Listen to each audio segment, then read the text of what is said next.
1 Korintus 15 ayat 57.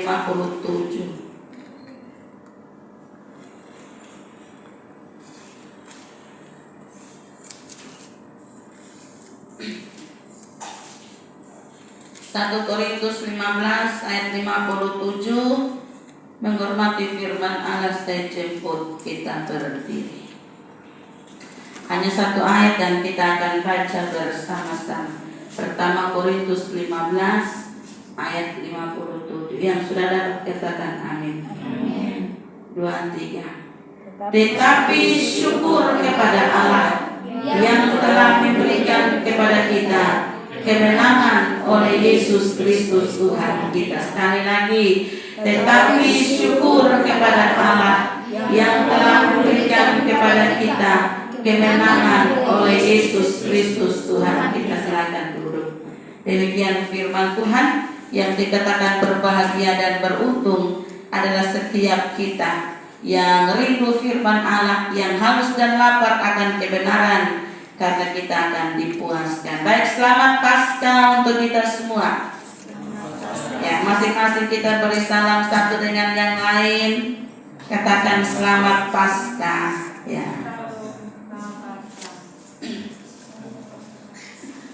Baik, kita bersyukur kepada Tuhan Yesus untuk kesempatan sore hari ini kita bisa belajar bersama firman Tuhan. Bahkan kita bisa beribadat, bersekutu bersama. Itu semua karena anugerah, ya. Bahkan sejak kemarin juga kita diguyur dengan hujan, tapi Tuhan tahu menghentikan hujannya pada waktu yang tepat untuk kita beribadah. Amin. Ya. Banyak orang juga tadi malam meragukan apakah bisa pawai kemenangan atau tidak, tapi Tuhan itu luar biasa, ya. Pas jam 3 itu hujan berhenti dan kita semua arak-arakan untuk pawai kemenangan. Artinya apa? Kita memberitakan kepada dunia ini bahwa Yesus Tuhan, Dia Tuhan yang hidup, Dia bangkit dari maut. Amin. Karena itu Paskah adalah sebuah peristiwa kemenangan. Katakan, Paskah itu peristiwa kemenangan. Sejak zaman perjanjian lama sampai zaman perjanjian baru, Paskah adalah peringatan peristiwa kemenangan. Ya, dalam perjanjian lama Paskah PL, kemenangan dari apa? Umat Israel merayakan kemenangan dari perbudakan di Mesir. Ya, mereka merayakan kemenangan dari apa? Maut yang dialami oleh bangsa Mesir. Anak sulung orang-orang Mesir semua mati, mulai dari anak sulung Firaun, ya, bakal calon yang menjadi raja pengganti Firaun, sampai anak sulung budak. Bahkan Alkitab bilang anak sulung hewan pun semuanya lenyap, lewat, tapi orang Israel selamat. Ya, mereka merayakan kemenangan apa lagi? Mereka bisa melewati laut Kulsum. Ya, mereka bisa melewati laut Teberau. Dan itu hanya terjadi di umat Israel sepanjang sejarah dunia ini masih ada. Hanya umat Israel saja yang bisa melewati itu. Dan karena itu dalam Paskah perjanjian baru juga orang memperingati adanya kemenangan, yaitu Yesus Tuhan. Ya, Dia menang, Dia bangkit dari kematiannya. Walaupun sampai hari ini berita tentang Paskah, berita tentang kebangkitan Tuhan Yesus, ya, masih saja banyak orang yang ingin untuk mengacaukan, ingin untuk menutupi kebenaran-kebenaran yang ada. Tapi sesungguhnya kita percaya bahwa kebenaran itu benar-benarnya. Yesus Tuhan memang benar-benar bangkit. Dan banyak bukti dalam Alkitab, banyak bukti di luar Alkitab. Bahkan orang-orang sepanjang hari terus menyerahkan diri mereka, menyerahkan hidup mereka kepada Tuhan. Mereka berjumpa dengan Tuhan. Tuhan datang menemui mereka dan hidup mereka diubahkan. Hanya Tuhan yang hidup yang bisa melakukan itu. Amin. Ya. Karena itu mari kita belajar tentang Paskah yang membawa kemenangan. Kalau begitu bagi orang percaya, Paskah itu kemenangan atas apa saja, ya. Saya catat beberapa hal. Yang pertama, dosa dan maut. Ya. Roma 6 ayat 9 dan 10. Roma pasal 6 ayat 9 dan 10, firman Allah berkata, karena kita tahu bahwa Kristus sesudah ia bangkit dari antara orang mati, tidak mati lagi, maut tidak berkuasa lagi atas dia. Amin. Kenapa Yesus bangkit? Kenapa Yesus tidak mati lagi? Ya, dulu dalam Alkitab pernah ada orang-orang yang bangkit. Ya, dalam perjanjian lama juga. Ya, ada anak dari perempuan Sunem ya yang dibangkitkan. Ya, juga di perjanjian baru Tuhan Yesus juga bangkitkan Lazarus. Petrus bangkitkan siapa lagi? Dorcas, Tabita, Eneas juga yang mati dibangkitkan. Tetapi setelah bangkit, memang mereka bangkit, mereka hidup. Tetapi mereka hidup dalam rentang waktu tertentu dan kemudian mati lagi. Amin. Hanya Yesus satu-satunya pribadi yang setelah mengalami kematian lalu bangkit, dan dia bangkit terus, hidup terus, naik ke surga. Dia tidak lagi mengalami kematian yang itu, tapi hidup terus karena dia Allah, 100% manusia, 100% Allah. Dan karena itu sebuah peristiwa kemenangan. Ya, kalau kita nonton di dalam film The Passion of the Christ, ya, iblis itu, menurut iblis itu dia menang ketika Yesus disiksa, Yesus hancur-hancur, Yesus disalibkan, banyak darah yang harus tertumpah. Iblis pikir dia menang, tapi dia tidak tahu bahwa firman Allah berkata, tanpa penumpahan darah tidak ada pengampunan. Dan memang Yesus harus mati dengan cara demikian, karena Alkitab sudah membuatkan ribuan tahun sebelum itu terjadi, ya, bahwa kematian Yesus harus melalui salib. Dan disitulah darah Tuhan Yesus semuanya tercurah, semuanya tertumpah, sampai pada saat prajurit ingin memastikan kematian Yesus, mereka harus menikam lambung Yesus dengan tombak, dan apa yang keluar?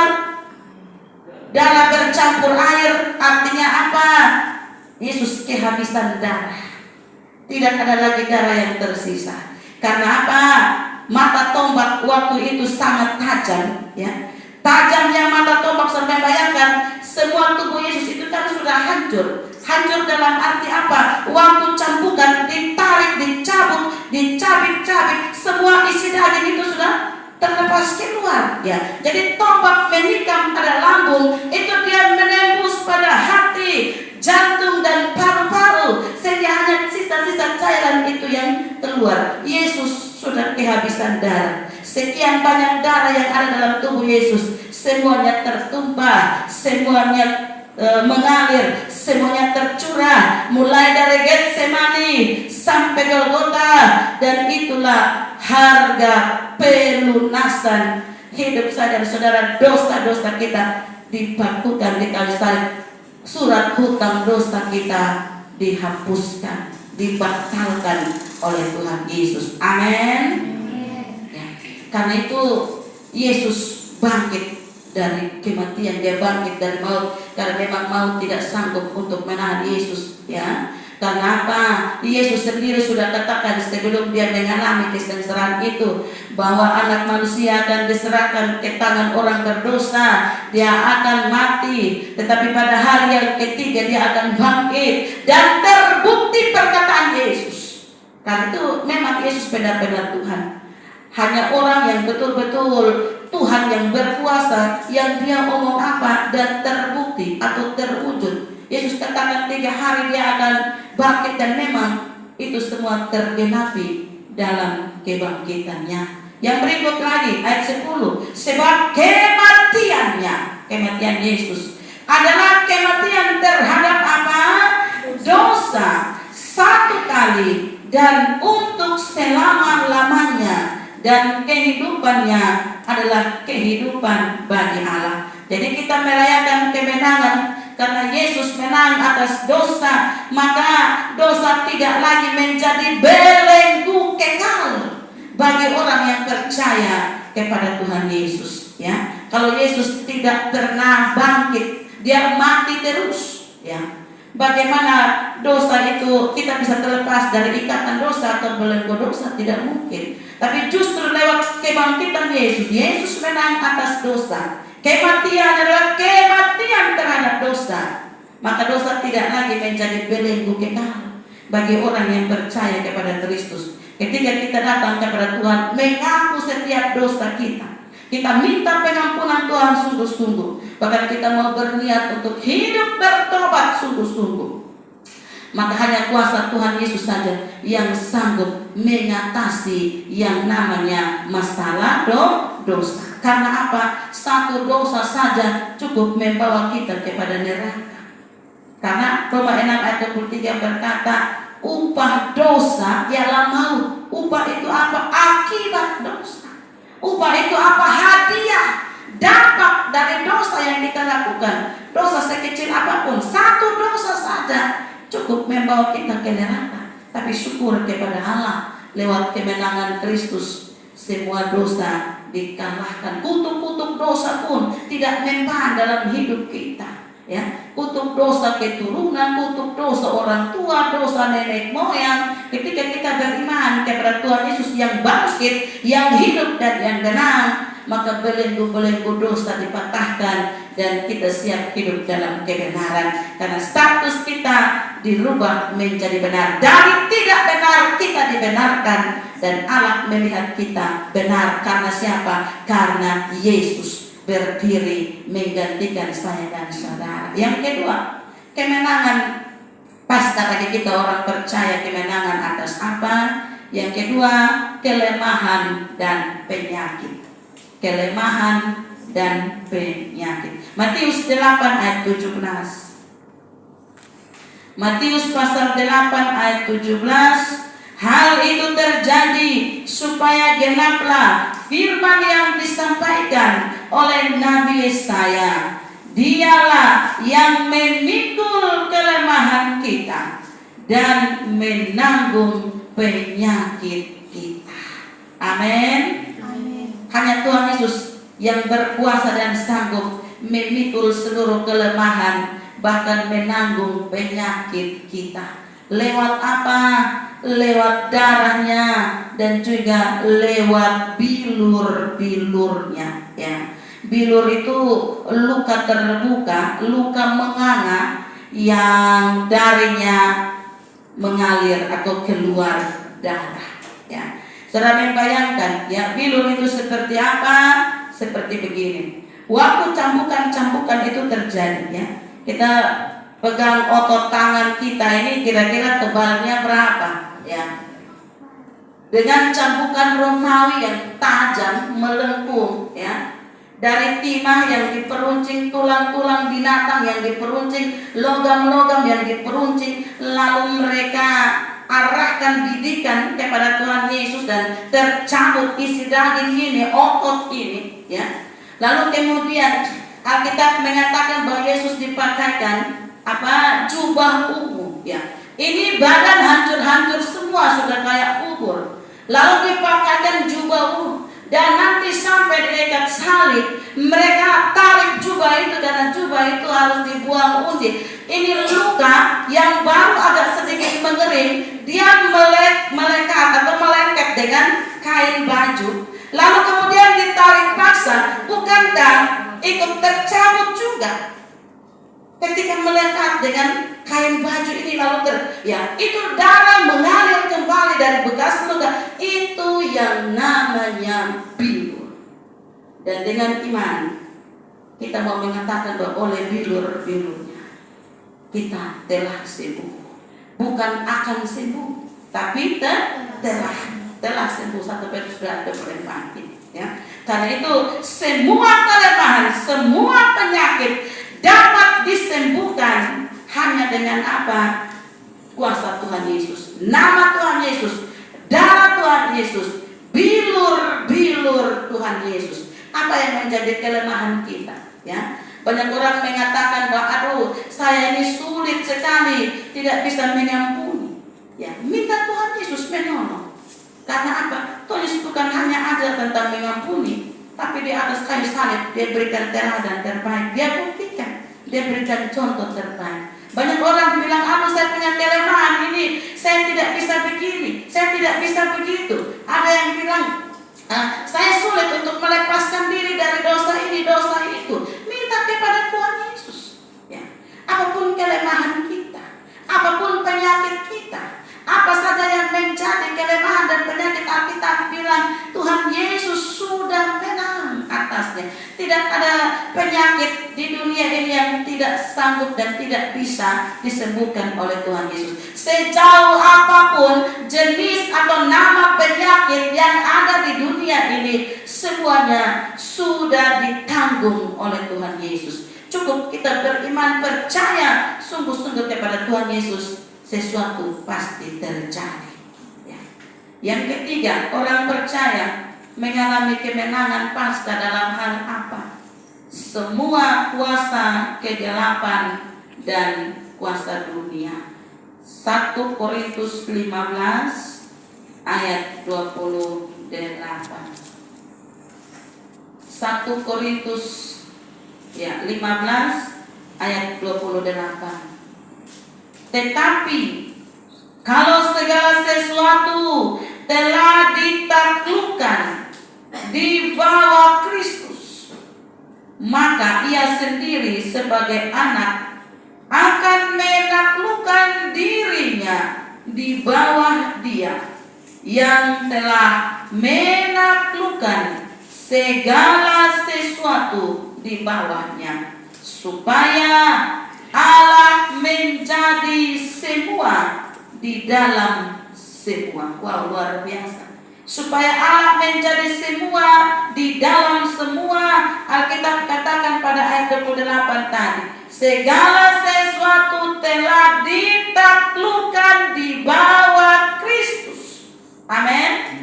Tidak ada kuasa yang bisa menandingi Tuhan Yesus. Ya. Mau kuasa dunia, kuasa gelap, mau ilmu-ilmu apapun yang ada dalam dunia ini, kuasa iblis, kuasa setan, kuasa kegelapan, tidak ada yang bisa menandingi kuasa Tuhan. Karena Alkitab bilang segala sesuatu telah ditaklukkan di bawah Kristus. Ya. Artinya tidak ada kuasa yang melebihi kuasa Tuhan Yesus. Tuhan Yesus bangkit dan menang, membuktikan bahwa Dia penguasa tunggal sorga dan bumi. Dia penguasa tunggal alam semesta. Dia penguasa tunggal hidup saya dan saudara. Amin. Tidak ada satu kuasa dunia ini yang bisa mempan terhadap kita kalau kita sungguh-sungguh persembahkan hidup kita dan beriman dan percaya sungguh-sungguh, hidup dalam pertobatan, hidup dalam kebenaran, hidup dalam kekudusan. Maka firman Tuhan ini mau menjadi jaminan bagi saya dan saudara. Karena apa? 1 Yohanes pasal 5 ayat yang keempat juga berkata, sebab semua yang lahir dari Allah mengalahkan dunia, dan inilah kemenangan yang mengalahkan dunia, iman kita. Dan luar biasa, iman itu modal yang Tuhan kasih bagi saya dan saudara untuk kita boleh praktekkan, kita boleh pergunakan. Ya, iman itu dalam percaya yang sungguh, ya, dalam seluruh andalan kita hanya untuk Tuhan Yesus, hanya kepada Tuhan Yesus. Maka di situ dikatakan inilah kemenangan yang mengalahkan dunia, iman kita. Kalau semua kuasa sudah ditaklukkan, ya, di dalam Kristus, di bawah Kristus, maka tidak ada lagi kuasa lain. Ya. Tapi banyak orang juga, termasuk orang Kristen juga, ya, yang masih percaya atau pakai kekuatan-kekuatan lain atau kuasa-kuasa lain. Ya. Artinya apa? Dia percaya Tuhan Yesus, dia melayani Tuhan Yesus, bawa nama Tuhan Yesus, tetapi sejalan dengan itu dia juga masih pakai yang lain. Nah, ini yang bahaya ini. Padahal Alkitab mau bilang bahwa Tuhan Yesus sudah taklukkan itu semua. Artinya itu semua tidak ada arti lagi. Itu hanya barang-barang bodoh saja. Tidak ada nafas, ya. Itu benda mati, tidak punya power, tidak punya kuasa apapun. ya. Sehingga di dompet juga masih ada akar-akar, ya.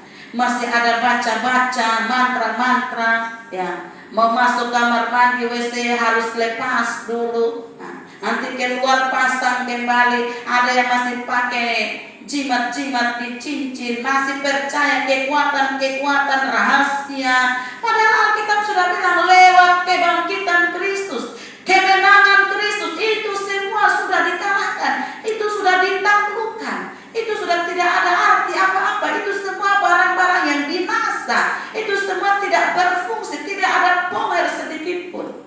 Tapi banyak orang yang masih dibodohi sehingga masih percaya yang demikian, ya. Karena itu firman Tuhan juga mau mengatakan kepada kita dalam Yohanes 14 ayat 12, Aku berkata kepadamu, sesungguhnya barang siapa percaya kepadaku, ia akan melakukan juga pekerjaan-pekerjaan yang aku lakukan, bahkan pekerjaan-pekerjaan yang lebih besar daripada itu. Sebab apa?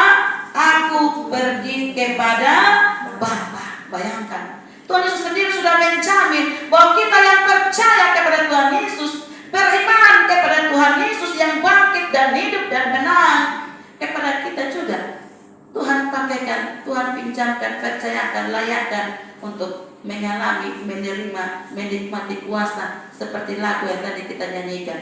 Ku pakai kuasa dari Raja mulia, ya luar biasa. Karena apa? Karena kita dijadikan anak, kita yang tadinya tidak benar dibuat menjadi benar karena Yesus.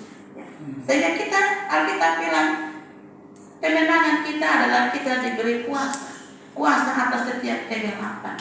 Sehingga kita sendiri boleh menyaksikan di dalam setiap pelayanan kita. Amin ya. Ya.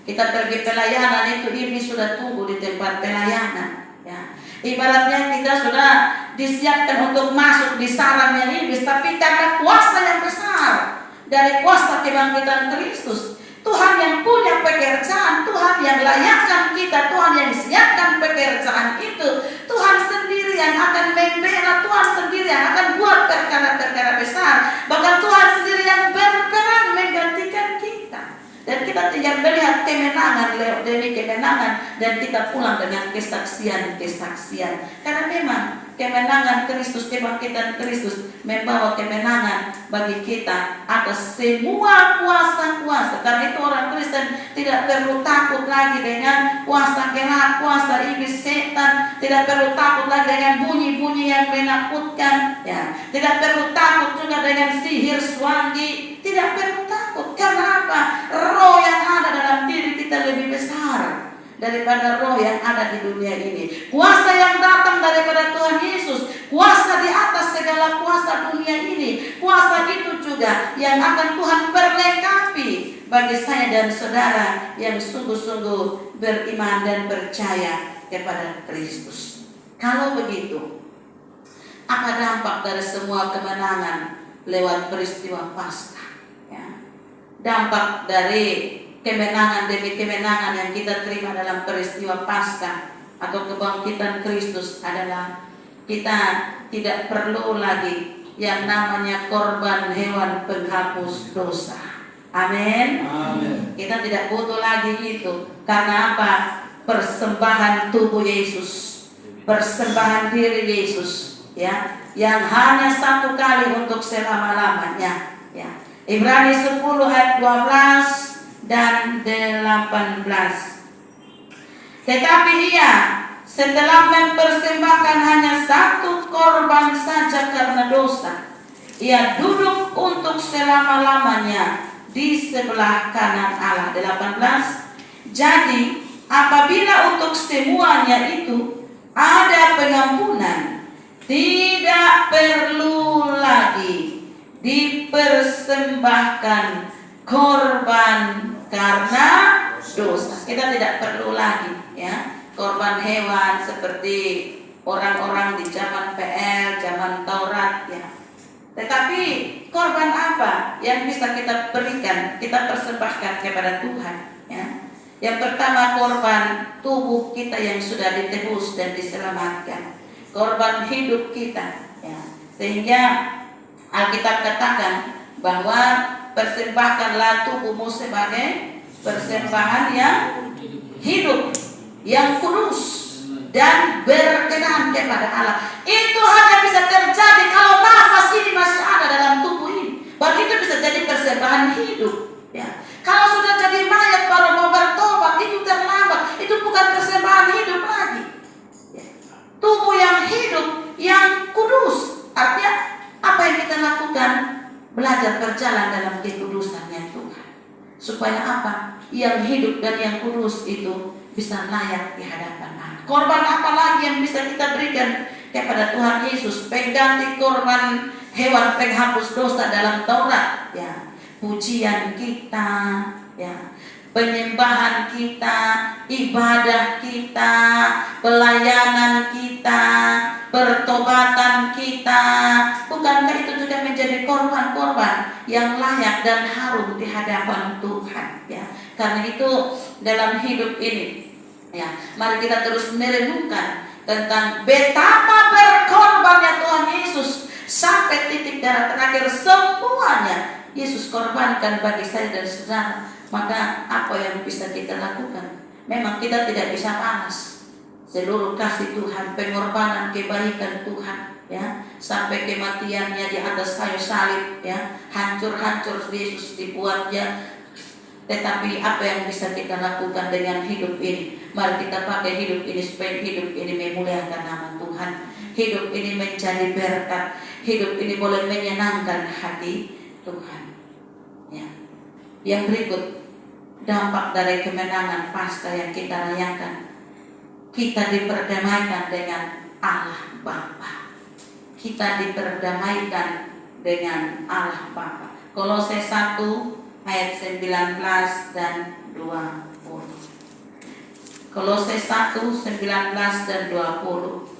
Karena seluruh kepenuhan Allah berkenan diam di dalam Dia. Luar biasa kalimat ini, saudara.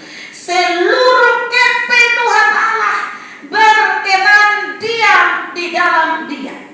Sehingga kita bisa melihat Allah di dalam Yesus, ya. Kita bisa menyembah Allah di dalam Yesus, ya. Kita bisa beriman kepada Tuhan. Karena apa? Seluruh kepenuhan Allah.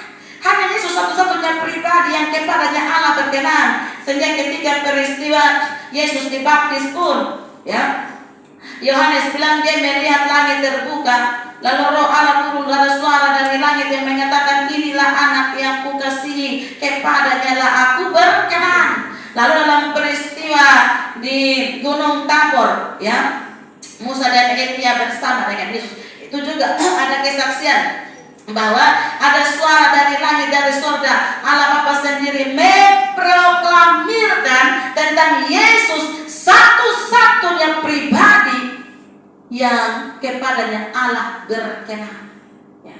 Luar biasa. Dan ayat 19 juga mengatakan demikian. Seluruh kepenuhan Allah berkenan diam di dalam Dia, dan oleh Dialah Ia memperdamaikan segala sesuatu dengan dirinya. Oleh Yesuslah Allah memperdamaikan segala sesuatu dengan dirinya, baik yang ada di bumi maupun yang ada di sorga.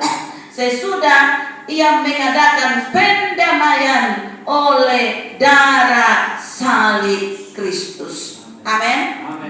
Pilatus juga tidak mengerti tentang penyaliban Yesus. Tentara-tentara Romawi waktu mereka siksa Yesus, cambuk Yesus, mereka juga tidak mengerti dengan semua yang mereka lakukan. Tetapi bukankah Allah Bapa telah merancangkan itu ribuan tahun yang lalu? Amin. Kenapa Yesus harus mati lewat penyaliban? Ya, saya pernah katakan bahwa bukankah ada banyak cara hukuman mati yang bisa dijatuhkan kepada Yesus? Bahkan penyaliban itu bukan bentuk hukuman mati untuk orang Yahudi, karena bentuk hukuman mati bagi orang Yahudi adalah dirajam, dilempar dengan batu sampai mati. Contohnya Stefanus, ya. Itu bentuk hukuman mati. Tapi kenapa Yesus harus melalui penyaliban, kematian lewat salib? Bukankah ada banyak bentuk cara kematian? Kenapa tidak dirajam dengan batu saja sampai mati? Atau kenapa tidak disetrum? Setrum juga langsung mati, tapi harus lewat penyaliban. Ya, karena apa?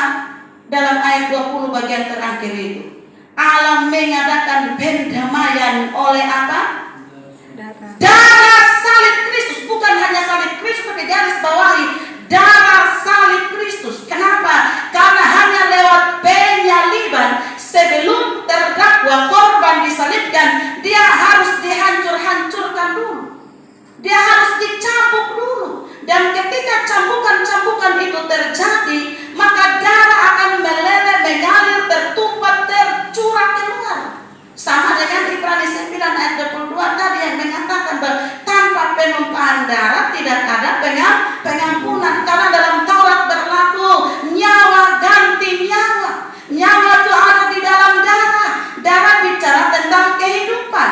Jadi nyawa harus ganti dengan nyawa. Manusia berdosa, darah manusia tercemar.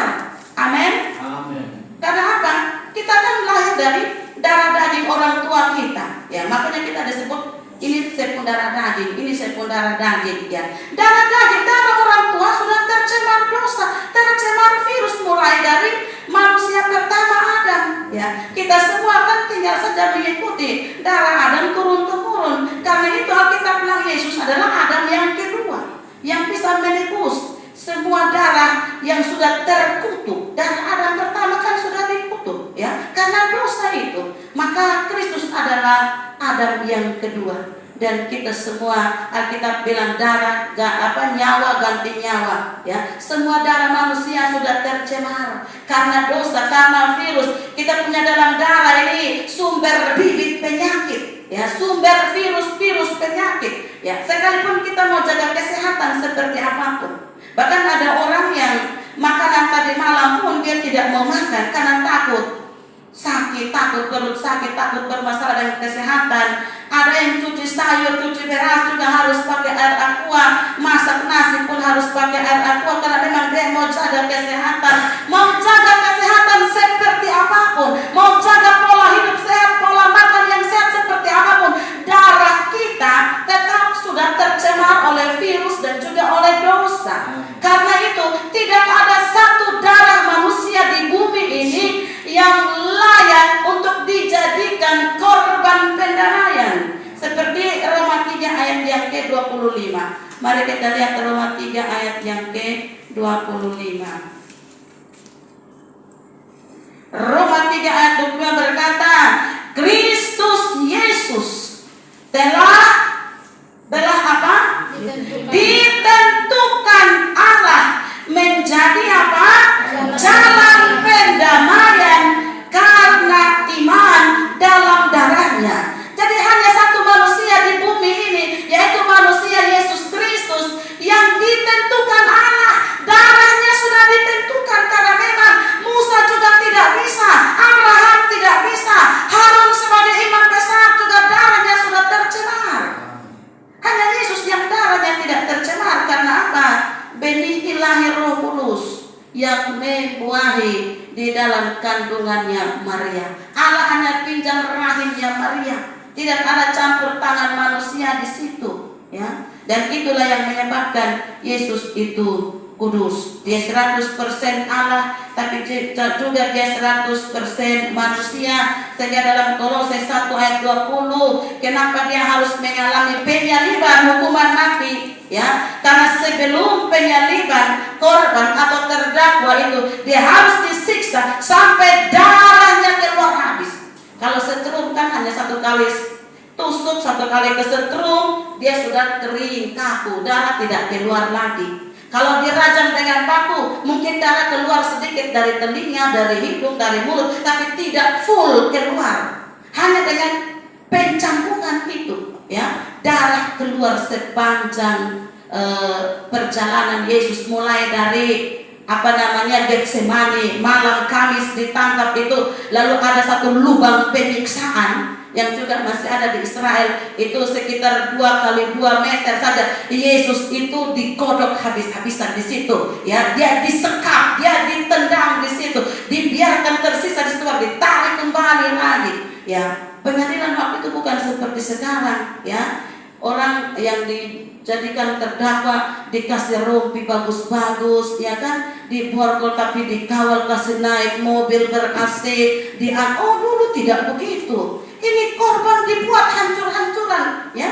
Hanya ada perike binatang, tidak ada lagi rasa perike manusiaan. Dan Yesus itu dijadikan seperti itu. Mungkin waktu itu iblis tertawa, dia senang karena dia pikir dia menang.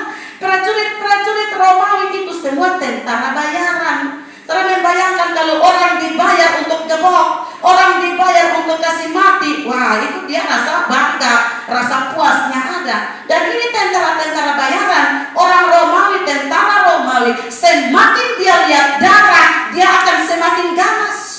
Dia akan jilat darah itu dan dia semakin brutal dalam penyiksaan. Dia akan senang melihat banyak darah. Dan disitulah yang Alkitab mau bilang, Allah mengadakan pendamaian oleh darah salib Kristus. Semua darah sudah tertumpah, tercurah. Yesus kehabisan darah, tidak ada lagi darah yang tersisa pada tubuh Yesus, ya. Dan karena itu kita diperdamaikan dengan Allah Bapa, sehingga kita bisa memanggil Allah dengan sebutan Bapa. Roma 8 ayat 15. Sebab kamu tidak menerima roh perbudakan yang membuat kamu menjadi takut lagi, tetapi kamu telah menerima roh yang menjadikan kamu anak Allah. Oleh roh itu kita berseru, ya Aba, ya Bapa. Mana ada umat perjanjian lama yang hidup di bawah hukum Taurat berani panggil Tuhan Allah Bapa? Tidak ada. Allah itu seperti jauh, dan mereka hanya bisa mendekati Allah lewat korban-korban yang mereka bawa kepada Allah. Tapi syukur kepada Allah, lewat kebangkitan dan kemenangan Kristus, saya dan saudara juga dapat bersama dengan Yesus memanggil Allah sebagai Bapa. Hubungan yang istimewa, hubungan yang sangat dekat, ya. Yang ketiga, dampak kemenangan dari Paskah, kita menjadi bait Allah yang hidup. 1 Korintus 3 ayat 16 dan 17. Kita menjadi bait Allah yang hidup. 1 Korintus 3 ayat 16 dan 17. Tidak tahukah kamu bahwa kamu adalah bait Allah, dan bahwa Roh Allah diam di dalam kamu? Jika ada orang yang membinasakan bait Allah, maka Allah akan membinasakan dia. Sebab bait Allah adalah kudus, dan bait Allah itu ialah siapa? Kamu, saya dan saudara, ya. Pada peristiwa di sekitar kematian Tuhan Yesus, ada beberapa peristiwa yang terjadi. Salah satunya di bait Allah, yaitu kain tirai, ya, yang memisahkan ruang kudus dan maha kudus. Itu Alkitab bilang apa? Terbelah. Ada satu kekuatan ilahi yang merobek, yang menggunting putus, sehingga apa? Sehingga kita tidak lagi memandang bait Allah hanya sebatas gedung gereja, sebatas tembok, tetapi kita bisa datang kepada Allah yang hidup. Bahkan Alkitab katakan Roh Allah, Roh Kudus yang membangkitkan Yesus itu berkenan berdiam dalam hidup kita, sehingga kita menjadi bait Allah yang hidup. Amin, Bu. Amin. Luar biasa, Roh Kudus mau berdiam dalam hidup kita, dalam hati kita, dalam nurani kita, hati yang paling dalam, ya. Karena itu apa yang menjadi kewajiban kita, ya. Karena dengan kemenangan Kristus, kebangkitan Kristus, kita menjadi bait Allah yang hidup. Apa yang menjadi kewajiban kita sebagai bait Allah yang hidup? Kita wajib menjaga kekudusan jasmani dan rohani agar tetap kudus. 2 Korintus 7 ayat 1. Ini kewajiban kita, karena dengan kemenangan kebangkitan Kristus kita menjadi bait Allah yang hidup, maka kewajiban kita adalah jaga kekudusan jasmani dan rohani. 2 Korintus 7 ayat 1. Saudara-saudaraku yang kekasih, karena kita sekarang memiliki janji-janji itu. Janji-janji apa? Janji-janji tentang kekekalan. Ya, janji tentang apa? Yesus berjanji tentang di rumah Bapakku banyak tempat tinggal. Janji tentang keselamatan yang sesungguhnya. Janji tentang surga. Karena kita sekarang memiliki janji-janji itu, marilah kita menyucikan diri kita dari semua pencemaran jasmani dan rohani, dan dengan demikian menyempurnakan kekudusan kita dalam takut akan Allah. Ya, jadi sadar bahwa lewat kebangkitan Kristus kita menjadi bait Allah yang hidup, maka ada kewajiban kita, yaitu jaga kekudusan dari pencemaran jasmani dan pencemaran rohani. Supaya apa?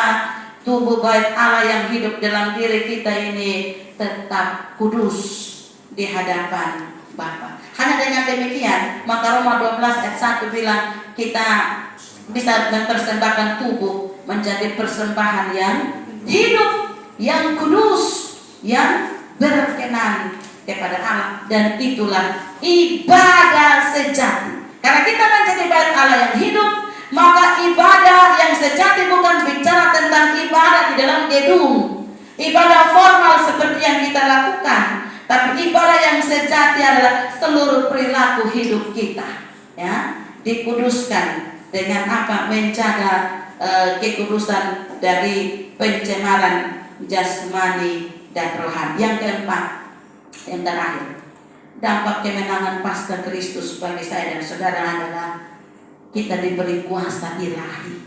Markus 6 ayat 7 dan 13. Markus pasal 6 ayat 7 dan 13. Yesus memanggil ke-12 murid itu dan mengutus mereka berdua-dua, yang memberi mereka kuasa atas roh-roh jahat, dan mereka mengusir banyak setan dan mengoles banyak orang sakit dengan minyak dan menyembuhkan mereka. Semua kuasa ini hanya bisa diterima karena apa? Karena kebangkitan dan kemenangan yang Tuhan Yesus miliki dan Tuhan Yesus juga berikan kepada saya dan saya. Bukan hanya milik murid-murid saja waktu itu, tapi juga bagi setiap kita yang percaya. Seperti tadi dalam Yohanes tadi mengatakan bahwa barang siapa yang percaya kepadaku, dia juga akan melakukan pekerjaan-pekerjaan yang aku lakukan, bahkan pekerjaan-pekerjaan yang lebih besar. Dan Tuhan taruh kuasa ilahi bicara tentang apa?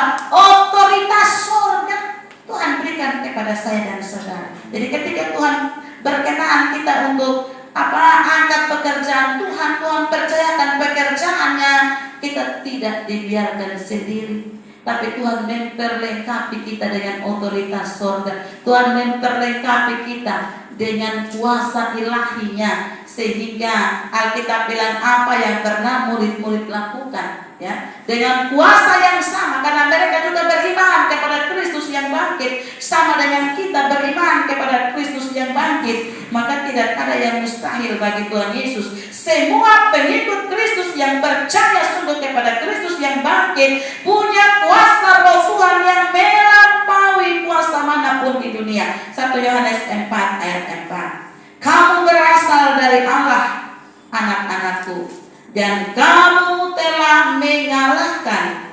nabi-nabi palsu itu, sebab roh yang ada di dalam kamu lebih besar daripada roh yang ada di dalam dunia. Jadi kemenangan Kristus lewat kebangkitannya membuat kita semua hidup dalam kemenangan kekal. Yang Rasul Paulus bilang kita lebih dari apa? Lebih dari pemenang. Karena apa?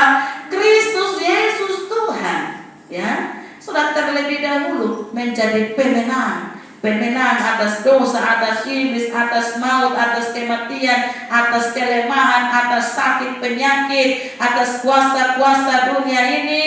Dan Alkitab mengatakan kepada kita, ketika kita sungguh-sungguh percaya, menggantungkan hidup kita, menaruh harapan kita, mengandalkan hanya Tuhan Yesus saja satu-satunya di atas segala-galanya, maka luar biasa kemenangan demi kemenangan Tuhan akan nyatakan dalam hidup kita, bagi kita yang sungguh-sungguh mau berjalan di jalannya Tuhan, mau sungguh-sungguh hidup dalam kebenaran Tuhan. Ya, kita akan dibuat Tuhan Yesus takjub, kita akan dibuat Tuhan Yesus terpesona, bahkan kagum, takjub dengan semua perbuatan-perbuatan ajaib yang Tuhan lakukan dalam hidup kita. Dan itulah untungnya kalau kita mau hidup sungguh-sungguh takut Tuhan, mau hidup sungguh-sungguh berjalan di jalannya Tuhan. Sekalipun masalah, tantangan, pergumulan, ya, bahkan apapun bisa menghadang kita di depan, tapi jangan takut. Ada kemenangan demi kemenangan yang sementara sudah Tuhan persiapkan bagi kita yang mau bertahan, yang mau bertekun sampai pada akhirnya. Karena firman Allah berkata, orang yang bertahan sampai kepada kesudahannya yang akan selamat. Ya, selamat berefleksi dalam perayaan Paskah kemenangan, Paskah Kristus Yesus Tuhan bagi saya dan saudara. Amin untuk firman Tuhan. Mari kita pejamkan sesaat mata kita.